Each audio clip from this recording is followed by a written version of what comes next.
Lebanon প্রবাসী ভাই বোনেরা, আসসালামু আলাইকুম রহমতুল্লাহি ওয়া বারাকাতুহু। লেবাননে যুদ্ধ পরিস্থিতি বিবেচনা করে লেবানন সরকার প্রবাসীদের জন্য দেশে প্রত্যাবর্তনে ইচ্ছুক যেসব প্রবাসীরা রয়েছেন তাদের জন্য একটি সুযোগ ঘোষণা করেছে। সেটা হচ্ছে যে এখন যারা আবেদন করে দেশে যাবেন তাদেরকে জরিমানা প্রদান করতে হবে না। আপনারা যারা ইকামাবিহীন অথবা যাদের ইকামা উত্তীর্ণ হয়ে গেছে অথচ আপনারা যে দেশে যেতে চান বিভিন্ন কারণে, বিশেষ করে যুদ্ধ পরিস্থিতিতে, তাদেরকে জরিমানা মওকুফ করা অবস্থায় তারা আবেদন করতে পারবেন। এক্ষেত্রে আপনাদেরকে শুধু আমলনামা বা জেনারেল সিকিউরিটির $110 এবং ট্রাভেল পারমিটের জন্য $15, এই $125 প্রদান করতে হবে। আপনাদেরকে আবেদন করতে হবে দূতাবাসের মাধ্যমে। দূতাবাসের নির্ধারিত ফর্ম আমরা ফেসবুক পেজে আপলোড করেছি, আপনারা সেই ফর্ম ডাউনলোড করবেন, সেটি পূরণ করবেন এবং সাথে আপনার 6 কপি সদ্য রঙিন ছবি আপনারা নিয়ে আসবেন। এর সাথে আপনাদের যে পাসপোর্টের ফটোকপি অথবা আকামার ফটোকপি অথবা ভিসার ফটোকপি অথবা আপনাদের যে সাফারা কন্ট্রাক্ট হয়েছিল তার ফটোকপি অথবা ম্যান পাওয়ার কার্ড এর ফটোকপি আপনারা যুক্ত করবেন আপনাদের আবেদনপত্রের সাথে। আপনাদের যাদের শিশু রয়েছে বা বাচ্চারা বা সাথে নিতে চান তাদের ক্ষেত্রে তাদের বাচ্চাদের জন্য 4 কপি সদ্য তোলা রঙিন ছবি লাগবে।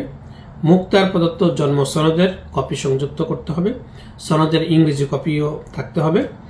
বাচ্চা মায়ের সাথে গেলে বাবার এবং বাবার সাথে গেলে মায়ের নোটারি পাবলিকের মাধ্যমে প্রদানকৃত অনুমতিপত্র সংযুক্ত করতে হবে। এগুলো আমরা বিজ্ঞপ্তিতে উল্লেখ করেছি, আপনারা বিজ্ঞপ্তিটি ভালো করে পড়ে দেখবেন। এই সুযোগের প্রেক্ষিতে বাংলাদেশ দূতাবাসের পক্ষ থেকে আগামী 10ই মে রবিবার সকাল 9:30 থেকে দুপুর 12:30 পর্যন্ত এই স্লটে আমরা নারী প্রবাসী কর্মী যারা রয়েছে, শিশু সহ যারা আবেদন করতে চান তাদের আবেদনপত্রগুলো গ্রহণ করব। একই দিন অর্থাৎ 10ই মে রবিবার বিকেল 2টা থেকে 4টা এই সময়ের মধ্যে আমরা আবেদন গ্রহণ করব পুরুষ প্রবাসী কর্মীদের কাছ থেকে। এই দুইটি সময় আলাদা করে আমরা সেদিন 10ই মে রবিবার আপনাদের পক্ষ থেকে আবেদন গ্রহণ করব। আবেদন গ্রহণ আমরা পরবর্তীতেও গ্রহণ করব। আমরা প্রথমবার এই আবেদনটি গ্রহণ করতে যাচ্ছি, তবে এই সুযোগটি থাকবে এবং আমরা পরবর্তীতে তারিখ দিয়ে সময় দিয়ে আরও আবেদন গ্রহণ করব। এখানে একটি বিষয় শুধু উল্লেখ করতে চাই যে যারা আপনারা স্বেচ্ছায় নিজ খরচে দেশে যেতে চান এবং আপনারা যখন অনুমতি পাবেন আমলনামা থেকে ফিঙ্গারপ্রিন্ট হয়ে যাবে, তখন নিজ দায়িত্বে নিজ খরচে আপনারা টিকিট সংগ্রহ করবেন।